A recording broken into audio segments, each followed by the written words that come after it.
Hello everyone, আপনাদের সবাইকে জানাচ্ছি শামুকের আরেকটি হ্যালো। আপনাদের সবাইকে শামুকের আরেকটি পর্বে স্বাগতম। আজকে এই কর্নার্সে লিটুনেতে আসার পরে আমি ফার্স্ট ইফতারি করবো মসজিদে। সো আমি বাংলাদেশে থাকতে কখনো মসজিদে ইফতারি করিনি। আমার দুই সহপাঠীরা এগিয়ে গেছে ওইদিকে। তো বাস স্ট্যান্ডে নামার পরে এখন আমি মসজিদের দিকে যাচ্ছি, দেখবো আজকে এখানে ছেলে মেয়ে একসাথে মসজিদে ইফতারি করা যায় এবং প্রতিদিন না অনেক ভালো ভালো খাবার দেয়। তো দেখি আজকে কি প্রোভাইড করে এবং মসজিদ ইফতারি করার অভিজ্ঞতা শেয়ার করবো আপনাদের সাথে। চলো না আমার সাথে।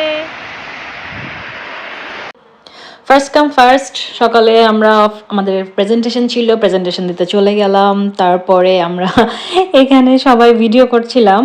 খুবই একটা হার্ড প্রেজেন্টেশন ছিল। আমি গতকাল রাতে অনেক প্রিপারেশন নিয়েছি। Finally it was amazing and I got 8 out of 10। এই যে আমাদের প্রফেসর, সে খুব মনোযোগ দিয়ে আমার প্রেজেন্টেশন শুনছিল। আমি জানি আমি খুবই খুবই খুবই নার্ভাস ছিলাম। দেন বাসে উঠে পড়লাম, ভাবলাম মসজিদে যে একটু নামাজ টামাজ পড়বো, একটু আগে থেকে বসে থাকাটা বেটার। বাস স্ট্যান্ড থেকে নেমে একটু হাঁটতে হয়, আপনার 10 মিনিটের মতো একটু হাঁটতে হয়।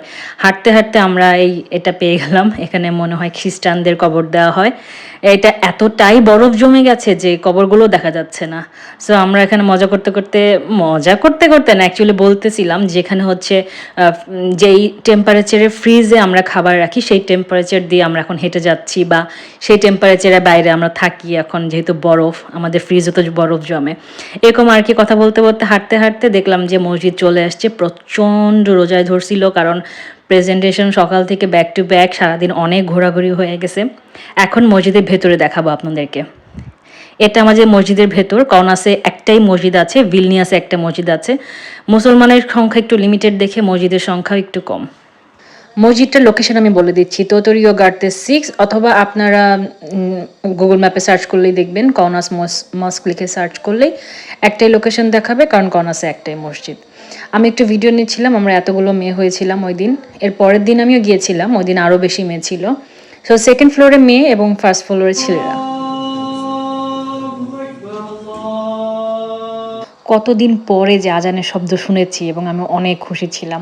তো খেজুর দিয়ে শুরু করলাম, অনেক ধরনের ফ্রুট ছিল, সাথে ছিল বিফ তেহারি। অনেক মজা ছিল এবং একজন মানুষের জন্য পারফেক্ট।